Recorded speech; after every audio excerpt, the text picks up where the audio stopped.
There's probably nothing more painful or more hurtful than when someone cheats in a relationship. And so, how do you know if the guy that you're with is somebody that could cheat on you or might cheat on you or definitely will cheat on you? And how do you know that there's a really high probability or almost completely no chance that he's actually going to ever cheat on you? How can you tell? Well, I'm going to give you 5 signs today that will give you a good indication that your guy will never, ever cheat on you. Hello, my name's Matthew Coast, and welcome to Commitment Connection. Today, we're going to be talking about these 5 signs that he will never cheat. And so instead of looking for signs that he will cheat, because if you go digging and you're looking for things, a lot of times you'll end up finding them. Instead, what you want to look for is what are the signs that he's going to remain faithful. And so these are the 5 signs that I'm going to be telling you about. Sign number one is that he is super, super honest with you. And so he tells you everything, and he might even confess things that you're kind of like, why would he tell me? Why would he tell me something like that, right? And it's something maybe you don't even want to know. But what he's really doing when a guy does this is he's conveying to you how trustworthy he is, how loyal he is, how much he really likes you, how much he wants to be connected to you, how much he wants to be vulnerable with you and just share everything and get to a space where you guys can really trust and respect and love each other. And that's one of the ways that a guy will do that, is just by being super honest about everything. And sometimes people lie about stuff, right? And I don't know if I've ever met anybody out there who hasn't lied about something here or there, even if it's a little lie or something that sometimes people don't believe are lies. But if he's generally speaking, especially about really important things, he's being really open and upfront and honest with you, then that's a really good sign that he's going to be loyal and that he's going to be connected and that he wants to have a really strong, powerful relationship with you. So number 2 is that he's just way too busy to have an affair. And so believe it or not, so for women, it's really easy to hook up with somebody if they want to, right? If you're a woman, you can literally just go through a list of guys on your phone and send messages to them and be like, hey, you want to hook up? And one of them is going to say yes, right? With guys, the overwhelming majority of guys, that is not the case, right? Most guys, it takes a lot of energy and a lot of effort and a lot of time and sometimes money and doing things and attention and all kinds of stuff in order to actually hook up with a woman. And for most men, it's not worth it. You know, we get a lot of women sometimes in our community that'll be like, oh, men are cheaters and men are liars and men are players. All men I meet are players, right? Well, most men out there can't be a player, and most men out there don't have the skills to be a player, and they're not able to be a player. They aren't good enough looking to be a player. And so most guys out there aren't running around hooking up with lots of women. The overwhelming majority of men are not running around hooking up with women. And for most men, the overwhelming majority of men, it's really difficult to actually, at least it's somewhat difficult to actually get into a physically intimate situation with a woman that they want to be physically intimate with, right? It takes time, it takes effort, it takes like connecting with her and communicating her in all the right ways. And if a guy's really busy, he doesn't have time for that. Right. And he doesn't want to do that. It's not something that's a priority to him. It seems like a giant pain in the butt, which is why a lot of guys prefer being in relationships to the whole hookup culture and all that, because most guys aren't the ones that are experiencing the hookup culture right now. And so you have to remember that, right? And if a guy's really, really busy, he's probably not running around, assuming that he doesn't have the other things, right? He's never been a player in his past and all that kind of stuff, which we're going to be talking about here. Also at the bottom, the end of this, we're going to be talking about the number one reason why guys do actually cheat and how to avoid that or stop that or not have that problem, right? You might have other problems going on in your relationship, but it won't be that one. And so Number three is that he has never cheated before, or he hasn't in most of his recent relationships. And so what are we talking about here? We're talking about patterns. And if you've been following my work at all, you'll hear me talk a lot about these patterns because we all live in patterns. We're all in patterns right now. Many of us don't realize that we're in patterns right now, but we're all living in patterns. And guys live in patterns as well. And so if a guy cheats in his past, he's far more likely to cheat in his future. And so you want to find out, you want to talk to him and find out what his patterns are. Like, is he the type of guy who's living in these patterns of cheating? And is it something that he's done in the past? Has he done it to other people before? And the best way to find out this information is just to ask questions. And so you just want to ask simple questions, things like, do you think it's ever okay for someone to cheat on their partner? Just ask them that question. Just be like, hey, I was thinking about this. You can bring it up in a conversation, or maybe you're talking about somebody else, or maybe you saw a TV show where you're like, yeah, I was watching this TV show and these people were cheating and it was like this big thing, but I'm not sure if it's really as common as they try to portray it on the TV. What do you think? Do you think it's common for people to cheat? And he'll say whatever he says. And then you say, do you think it's ever like okay, in any situation? Do you ever think there's a situation where it's okay for someone to cheat on their partner? And he'll say whatever he has to say. And then lastly, what you want to say is,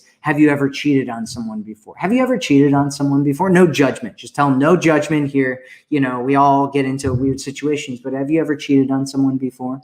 And just watch his reactions and see what he says and how he says it and how he communicates it to you, because that will indicate a lot about what's going on with him and how he feels about it. And is it okay to him? Is it not okay to him? Is he scared to tell you that it's okay and all that kind of stuff, right? And basically what you want to do is just see where he is with that and how he feels about that.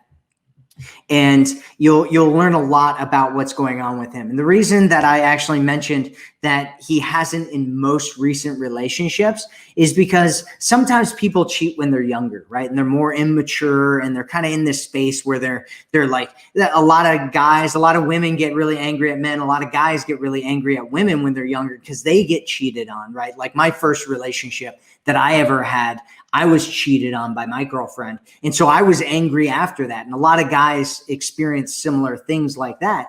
And so if a guy had something like that in his past, he might be angry at women or something like that. And he's trying to like get back at them or whatever. And so he might cheat on them, not because he wants to cheat or he thinks it's okay or he thinks it's a good thing to do, but because he's doing it out of revenge. And if he grows out of that, right, and matures and becomes a stronger, more capable man, then a lot of times men will kind of give up on stuff like that because they're like, I don't really care about that. I've regained my appreciation and love for women, and I want to be connected to women again. And that's not really a morally healthy thing to do, and all that kind of stuff. So if a guy's cheated like a long time ago, but he hasn't cheated in any of his recent relationships, then he's probably not going to cheat again, just because he's changed his mindset and he's become more mature and he's looking at life in a different way and in a more mature way. And so you want to find out that kind of stuff. And there are some dating coaches out there that talk about like not asking guys about their previous relationships, never talking about their previous relationships, which is a good idea if you have a lot of pain from your previous relationships. You may not want to just spew that all out onto a guy, right? But what you do want is to look for patterns, because those patterns of how his previous relationships went will tell you a lot about what your relationship is going to be like and what kind of challenges you might end up facing and whether those are challenges that you can overcome or not. So number four is that he doesn't have friends or family who cheat. And so one of the most important things that you can learn about people in general is that we pick up things from our environment.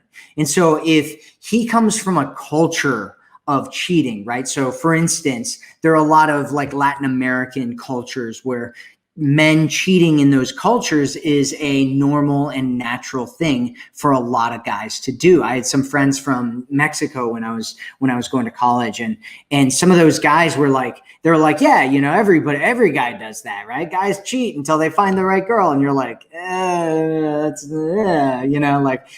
heard that a few times from some of my Mexican friends, and I was just like, that just doesn't sound okay or healthy or morally strong, or like you've got a good character as a human being. But that's the culture they came from, and that's what's normal to them. And so you have to remember that everybody's got something that's normal to them. And so you want to look at what is the culture he comes from? What are his friends like? And if you look at his friends, right, if he hangs out with a bunch of friends who are cheating on their girlfriends or spouses or whatever, right? You want to find out that kind of information and just ask them about, the relationships they have with each other, and are they okay? And, what's going on with them? And, are they single? Are they in relationships? Because it'll tell you so much about his future and what he kind of expects for himself and what's normal to him and normal and natural behavior. If you hang out with a guy and none of his friends are married or in relationships, the likelihood that he's going to end up married or in a relationship is really, really low. And if all of his friends are running around cheating, the likelihood that he's going to be okay with cheating is going to be really, really high. But if they don't, then the likelihood is really, really low, because there's so much influence from our culture and the people around us, and we don't even realize how much influence is there. And so you just want to kind of pick up on those things and find out what's going on with that in terms of him. Number 5 is he respects you too much to lie, right? He values you. He respects you. He thinks way too highly of you in order to lie to you or sneak behind your back or any of that kind of stuff.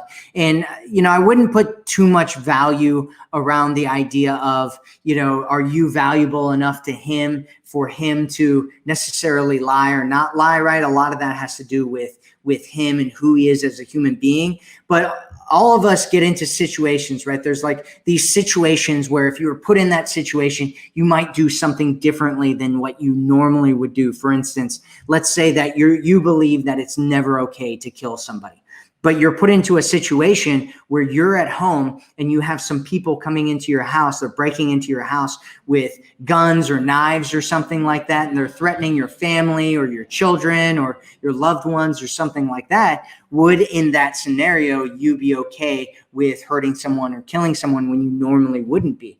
And for a lot of people, the answer is yes. And so sometimes people get into situations where they're just in a lot of pain, right? And they're lonely. They feel they're in a relationship where there's no love, there's no connection, there's no intimacy, and they end up doing something that's not something that they would normally do. Which is why it's important that he values you and he feels connected to you, and he looks at you as somebody that he would never want to lie to, that he'd never want to cheat on, that he looks at and he feels like you're special and unique and amazing and somebody that he wants to be with forever. And you want to have these other signs up there as well. And so the last thing that we're going to be talking about here is, why do men cheat? What's the number one reason why men cheat? And they've done so many different studies on cheating, and there's a lot of different kind of mixed information out there about it, right? So if you're like super, super worried about your guy cheating, it's actually not that common. It is it's like common enough that, there are a lot of guys that are doing it, but at the same time, it's, for most, there's a study I was reading yesterday where it was talking about the most common situation for a relationship. The likelihood that your spouse is going to cheat on you is like 6%. But there are times in the relationship where there's a lot of tension and a lot of problems where it can get up to like 25% or more. And so you just want to be aware of that kind of thing. And so what's the number one reason? So men have been surveyed about this, like men who have cheated on their spouses or their girlfriends or whatever, their relationships. What was the reason, the number one reason why guys cheated? And the number one reason was that there was a lack of passion in the relationship. So he was no longer excited about it. He no longer felt connected. He no longer felt like a draw to the woman that he was with. He no longer felt like passionate about them being together and being connected anymore. And so he ended up cheating. And so how do you create passion? Like where does passion come from? It's not one of those things that's either just there or not there and there's nothing you can do about it. Passion is actually created. You can build and create passion. And the number one way that you do that is through something called variety, creating variety in the situation, creating variety in the connection, in the relationship that you have. And there's a whole bunch of different ways to create variety in the relationship